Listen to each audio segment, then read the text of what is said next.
Free bus. So only మీరు పల్లె వెలుగులు వేస్తే ఎట్లా? ఇప్పుడు ఎక్స్ప్రెస్లో ప్రయాణం చేయాలి, ఒక 200 కిలోమీటర్లు 100 కిలోమీటర్లు అనుకున్న వాళ్ళ పరిస్థితి ఏంటి మేడం?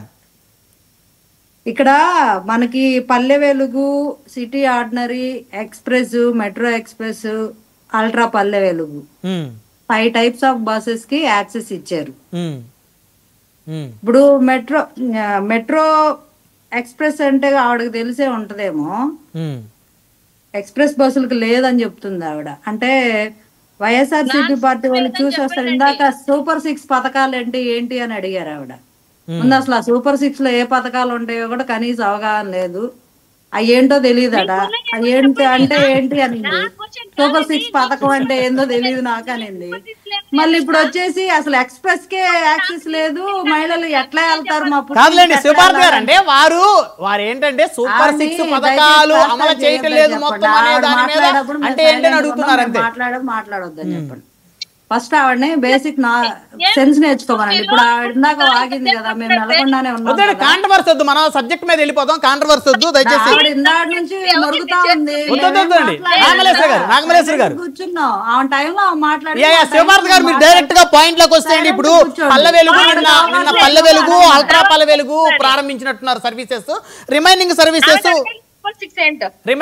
పల్లె వెలుగు, అల్ట్రా పల్లె వెలుగు, మళ్ళీ city ordinary, metro express, 5 types of buses కి యాక్సెస్ ఇచ్చారు మహిళలు. అంటే ఇప్పుడు ఈవిడికి అంటే బాగా డబ్బులు ఎక్కువ ఉండి బస్సులు ఎక్కదేమో గానీ పాపం పనులు చేసుకునే వాళ్ళు ఉంటారండి.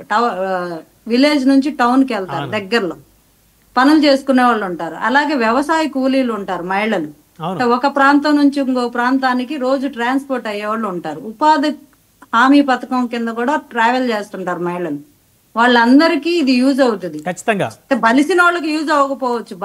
బాగా డబ్బులుండి మనం కార్లు అలా లగ్జరియస్ గా మెయింటైన్ చేసే వాళ్ళకి ఇది అసలు పని నథింగ్ అన్నమాట. కానీ ఇది ఎవరికి అంటే పేద మహిళలకి ఆడ ముందు నోరు మూసుకోమని చెప్పండి. ఫస్ట్ నాగమల్లేశ్వర గారు ఒక్క నిమిషం దయచేసి. వారేదో చెప్తున్నారు. నువ్వు ముందు మూసుకొని కూర్చో. శివభారతి గారు దయచేసి, శివభారతి గారు దయచేసి మీరు పాయింట్ లోకి వచ్చేయండి. నాగమల్లేశ్వర గారు దయచేసి. నేను చెప్తున్నానండి, బలిసిన వాళ్ళకి అవసరం లేదు. ఓకే తీసేయండి, ఆ పాయింట్ తీసేయండి. ఓకే, బలహీనులు కావాలి.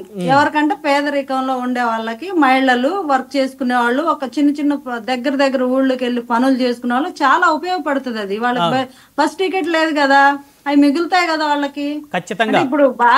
ఇప్పుడు కొంతమందికి ఎక్కదు, కొంతమందికి. ఇప్పుడు ఆవిడ సూపర్ 6 అంటే ఏందో కూడా తెలియనా వచ్చి మాట్లాడితే మనం అసలు ఆ మాటను పట్టించుకోకూడదు. బహుశా తెలిసినా కూడా వాళ్ళు ఏం చెప్తారంటే కూటమి ప్రభుత్వం ఏం చేసినా అసలు ఏం బాగాలేదు అని చెప్తారు. ఎందుకంటే అది వాళ్ళ నైస్ అపోజిషన్ లో ఉంటారు కాబట్టి వాళ్ళ కక్ష ఆ విషయం ఉంటుంది, కక్కుతుంటారు వాళ్ళు కూర్చొని అదే మాట్లాడతారు. ఏది బాగుందని చెప్పరు. ఎందుకు చెప్తారండి? ఎందుకు చెప్తారు? ఎందుకు వాళ్ళు వైసీపీ కాబట్టి ఓడిపోయి ఉన్నారు కాబట్టి అది ఉంటది. కూటమి బాగా చేస్తున్నాను వైసీపీ వాళ్ళు చెబుతారా? అది అసలు సృష్టికి విరుద్ధమైన విషయాన్ని మనం వాళ్ళు యాక్సెప్ట్ చేయరు కాబట్టి వాళ్ళు యాక్సెప్ట్ చేయాలని మనం అనుకోవడం కూడా తప్పే. ఎవరైనా అంతేనండి. ప్రతిపక్షంలో మీరున్నా వాళ్ళ మంచిని మీరు యాక్సెప్ట్ చేయరు, వాళ్ళైనా అంతే, ఎవరైనా అంతే. ఎందుకు యాక్సెప్ట్ చేయరు? ఆయన జగన్ గారు ఏదో అంబులెన్స్ పెడితే పవన్ కళ్యాణ్ గారు ట్వీట్ చేయాలా? వాళ్ళు ఏదన్నా మంచి కాస్త కూస్త చేస్తే అప్పుడు ఏదో అంబులెన్స్ లో తీసుకొచ్చారు. అది ఒక పెద్ద స్కామే అనుకోండి. అయినప్పటికీ అంబులెన్స్ లో అవసరం కాబట్టి మనం విష్ చేసాం. ట్విట్టర్ వేదికగా పవన్ కళ్యాణ్ గారు ట్వీట్ చేశారు. అదొక మంచి ప్రోగ్రామ్ అని కూడా కితాబీ